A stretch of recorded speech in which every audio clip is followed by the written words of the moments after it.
In this video, you will learn the effective way to use compound assignment operator. Coming up.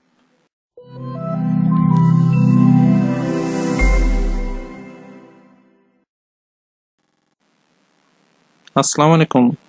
Hi, welcome to my channel Code Window. I am S. Faisal Amin, your IT instructor. Today we will learn types of compound assignment operators in Java program. But before that, if you are new to my channel, then please hit the red subscribe button and don't forget to press the bell icon so that you are the first to know when I upload new videos. What you should already know, in order to understand this topic very well, you must have a clear concept on assignment operator. If you don't know what assignment operator is, then don't worry. I already made a separate video on this topic. I put the link on YouTube card as well as in the description box below.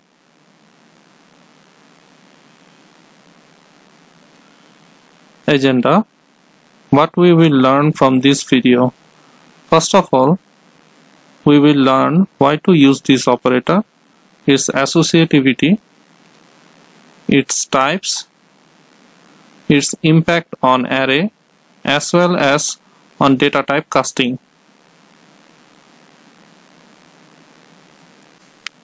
Why to use? Compound assignment operator provides compact code. It allows variable to increase or decrease its value, also known as shorthand operators. This makes the code more efficient. It is a lot more readable. What I mean to say, let me show you an example. In the right hand side, as you can see, we are doing a summation. In the first line, we use a regular expression, which is a procedural way, and in the next line we use a compound expression. So the result of these two lines will be same, but as you can see, the compound assignment operator expression is very tight, very neat. It is much more readable. It requires less code to express it. Associativity. Usually it tells us the nature of compound assignment operator. Compound assignment operator start from right to left. It performs the operation, then assign the value to its operand. So in the below example, as you can see, A has a value 4, and in the next line we use compound assignment operator to add the current value with it. So my current value is 4, add with 3, it becomes 7, which is represented by R, and that R will be stored towards A. I hope you understand this example. Types of compound assignment operators. There are two types of assignment compound operators. One is arithmetic, another one is bitwise. If you are not familiar with this topic, don't worry, I already made a separate video on individual topic. I will put the link on my description box. You can get that video from there. Now we will see impact on arithmetic operator, how compound operator put impact on arithmetic operation. In the left hand side, as you can see, I have a variable called x where I store value 5, and in the next line I add more 5 with it, it becomes 10.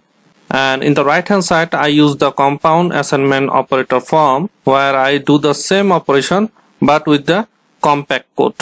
And as you see, behind the scene it works like this way. First of all, it will add two operands, value of two operands, and then store the value towards x, and the result is same in both cases. So I will recommend you to use the compound assignment operator form because it requires less code and short code, and it makes code more readable, and in memory wise it also make memory optimize. Now let's move to bitwise.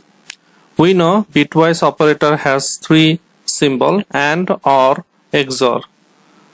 So in bitwise operator, same thing has been done in both these cases. Left side is the normal procedural way and the right side is the compound way. In compound assignment operator, as you can see, I use AND operator with the assignment operator, and same operation done, but there you need to understand a logic behind it. That logic is you must have a clear concept on binary, how binary works. If you don't know how binary works, let me show you an example. So over here, as you can see, binary of 1 is 001 and binary of 4 is 100. So I will add them up. So how to add them up? Very simple. You need to use the AND logic. We already know that AND logic performs when both of the cases are true. If not, it will be false. So as you can see, all of the result becomes 0 because 00 is 0, 01 is 0 and 10 is also 0. So in this case, all the result will be 0. So both of the cases answer will be same. Let's move to another slide. Array. So here is an example of an array. As you can see, there is a car and it has 3 brands: Mazda, BMW, Toyota. In the next line, I want to print the value of BMW with its model number. So what I do, I use a concatenation symbol and then I use a string value x3. So it will print BMW x3. Now if I use compound assignment operator, then let's see what happened. In the next line, I print the another value but using compound assignment operator. So over here, as you can see, I don't need to use the concatenation symbol plus. I use along with equal sign and it will also print the same result as previous one. So as you can see, it's now printing BMW X7. Casting. As we all know, there are 2 types of casting. One is explicit, one is implicit. Explicit casting, you have to manually cast to different data type. As you can see, D has a value 3.1416 and in the next line I am to input that value into an integer data type. So I have to manually cast it. So what I have to do is to put parenthesis, inside parenthesis I have to put the targeted data type. And in the next line I want to add the current value of D with the current value of I. So again I have to manually cast it because it also printing the same data type but D has a different data type. That's why I have to use a targeted data type beside D. But if I use compound assignment operator with it, let's see what happened. And in the next line, as you can see, same thing will print in the next line, but there is no need to cast it because compound assignment operator implicit, it will become implicit casting. You don't need to cast them again. It will implicitly convert into different data type. I hope you understand.